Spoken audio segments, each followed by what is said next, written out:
Few Angolans are courageous enough to talk openly about having the HIV virus. Such is the stigma.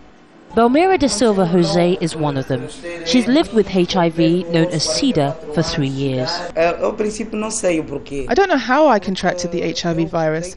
I had a baby that had lots of skin infections that later died.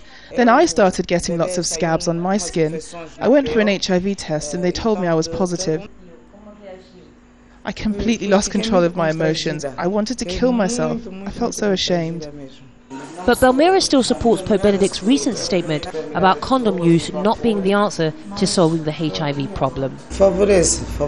Unfortunately, the Angolan culture helps to spread HIV. Most people simply do not believe it exists.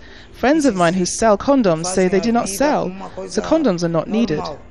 Since Angola's 27-year war ended in 2002, HIV has increased dramatically, partly because of the greater freedom of movement from rural to urban areas. There are no reliable statistics because the government is so busy just trying to provide basic healthcare services. Roman Catholic organizations like Caritas, who care for sufferers, believe that ending a culture of promiscuity and education is one answer. The change of partners is very common. A man can have 4 or 5 women, girlfriends and so on, relating to everybody without being tested, without protection. In some cases, community where uncles introduce the girls to sexual relation, and so spreading out again the sickness. Some rural communities, for example, believing that if I have SIDA and I have a sexual relation with a virgin, I will get healed.